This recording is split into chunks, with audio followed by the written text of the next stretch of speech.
Bonsoir, filles et fils bénis de Dieu. Que la paix du Seigneur soit avec vous et que son amour soit dans votre cœur. Comme je l'ai dit, sans l'amour, c'est la guerre. L'amour est le premier et le plus fondamental des commandements. Donc, que l'amour soit dans votre cœur. Que Dieu nous donne, nous tous, de l'amour. Donc, aujourd'hui est vendredi et nous allons parler de qu'est-ce que signifie le vrai bonheur? Parce que beaucoup d'entre nous ne savent pas ce qui signifie d'abord le vrai bonheur.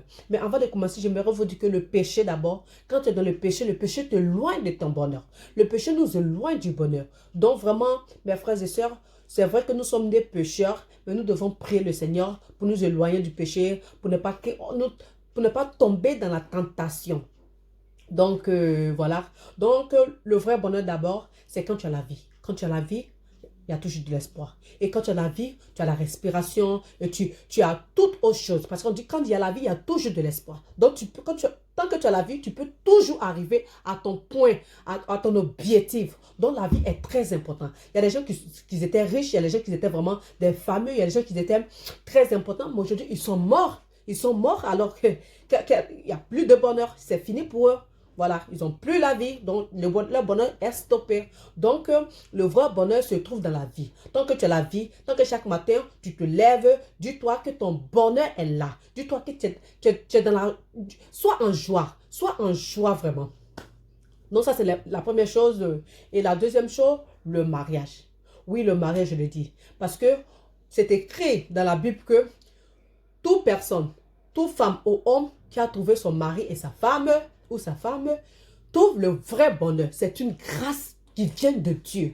Voilà, c'est une grâce qui vient de Dieu. Donc, quand tu trouves un mari, quand tu es dans un mari, quand tu es dans ton foyer, c'est déjà un bonheur, c'est déjà une grâce. Parce que tu sais avec qui collaborer, tu sais avec qui, si tu as des problèmes, tu sais avec qui t'appuyer. C'est la personne qui vous allez vous aider à vous en sortir. Les enfants naissent et vraiment, c'est juste le bonheur et c'est une grâce de Dieu. Parce que, et mes frères et sœurs, si tu n'as pas encore trouvé un mari ou si tu n'as pas encore trouvé une femme, mets ça dans la main de Dieu. Parce que c'est Dieu qui donne le mari, c'est Dieu qui donne la femme. Et toi aussi, revois-toi. Parce que peut-être que ton comportement ou bien peut-être qu'il y a quelque chose qui ne va pas en toi. Parce qu'on dit que le péché nous éloigne du vrai bonheur. Donc, comment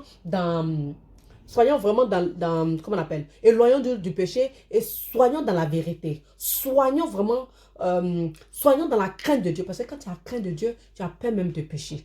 Donc, voilà. Et aussi, qu'est-ce que je voulais dire? Le vrai bonheur, c'est aussi le boulot. Quand tu as le boulot, tu as un bonheur. Parce que tu économises, tu peux avoir ce que tu veux, tu peux t'acheter ce que tu veux. Donc, c'est le bonheur. Tu peux te permettre de voyager. Il y a beaucoup de choses que tu peux te permettre. Donc, le boulot, c'est une grâce. C'est une grâce, c'est Dieu qui donne le boulot. C'est Dieu qui donne le boulot parce qu'aujourd'hui, tu peux avoir un boulot et bien le perdre.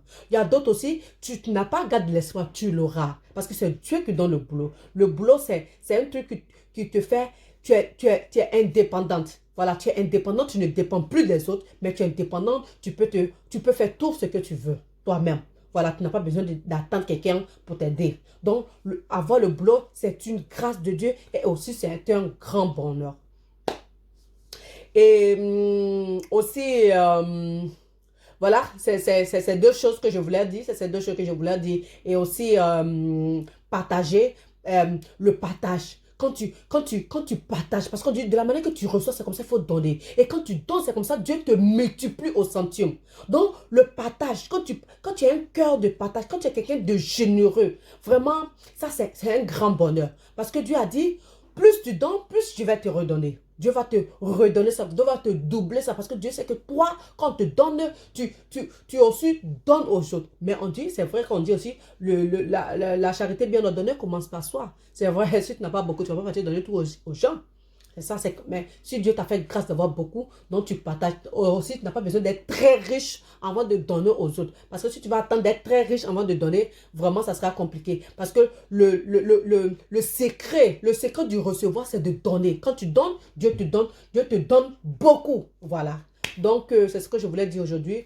Donc, aussi, je voulais vous souhaiter bonne Pâques, bonne fête de Pâques, parce que la Pâques, c'est déjà samedi de Pâques, voilà, et dimanche est là. Donc, bonne fête de Pâques à vous tous. soyez dans la paix, soyez dans le bonheur, vraiment, priez Dieu ensemble parce que la fête de Pâques, c'est la fête de la résurrection. Voilà, Dieu est ressuscité, vraiment, que tout ce que vous attendez ressuscite dans votre vie, que tout ce qui vous a maintenu captif dans l'obscurité, vraiment meurt, soit détruit au nom puissant de Jésus-Christ. Et tout ressuscite, tout le plan. Parce que quand Dieu t'a accouché, Dieu avait un plan de bonheur. Dieu n'a jamais un plan de malheur pour ses enfants. Dieu avait un plan et Dieu a eu un plan de bonheur pour toi. Que ce plan de bonheur que Dieu a eu pour toi, de la manière que Jésus-Christ de Nazareth ressuscite, hein, c'est de la même manière que tout ton plan ressuscite avec lui. Au nom puissant de Jésus-Christ. Au nom puissant de Jésus-Christ. Mes frères et sœurs, vraiment, soyez dans l'honnêteté. Soyez vraiment dans la crainte de Dieu, parce que qui a la crainte de Dieu a peur de pécher. Voilà, et surtout, prions le Seigneur en fait que nous ne tombons pas dans la tentation. Parce que le diable, on dit, le diable, il roule autour. Il roule autour des enfants du Seigneur. Il roule autour de toi. Et lui, il vient seulement pour égorger, tuer, détruire, voler. Donc, ça veut dire que le diable, il vient voler, il détruit ta vie, il te tue, il vient égorger.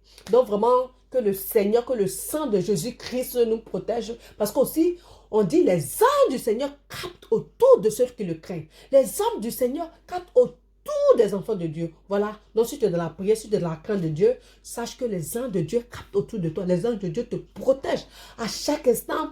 À chaque circonstance, sache que les anges de Dieu sont autour de toi. Donc, prie seulement le Seigneur, que ton bonheur vraiment ressuscite, que le plan du Seigneur ressuscite, vraiment que tu as toujours la vie pour voir, si tu n'es pas encore marié, enfin que tu te maries jeune, si tu n'as pas encore des enfants, enfin que tu as des enfants, parce que quand tu vas te marier, voilà que les enfants vont sortir. Bon, c'est vrai que souvent les circonstances de la vie fait que il y a beaucoup de femmes, avant même d'être mariées, ils font déjà des enfants. Voilà. Donc, si tu n'as pas encore d'enfants ou bien si tu n'es pas encore marié, que le Seigneur te donne le bonheur du mariage, que le Seigneur te donne d'abord la vie, parce que si tu n'as pas encore la vie, voilà, tu n'auras pas le mariage. Et surtout, le Seigneur te donne le boulot si tu n'as pas encore de boulot. Et vraiment, que la générosité soit en toi. Que Dieu, vraiment, mets la générosité en toi, parce que le secret du bonheur, le secret du recevoir, c'est de donner. Mais sache aussi que la charité bien ordonnée commence par soi. Donc, tu ne peux pas tout donner ce que tu n'as pas. Voilà. Donc, c'était le message d'aujourd'hui. Que la paix du Seigneur soit avec vous et que l'amour de l'Éternel soit dans votre cœur. Parce que sans l'amour, voilà, sans l'amour, toutes ces choses que j'ai citées, vraiment, c'est impossible, quoi. C'est impossible. Donc, au revoir et à bientôt. Clique là, aime la page et partage, afin que ça puisse édifier d'autres personnes. Soyez bénis.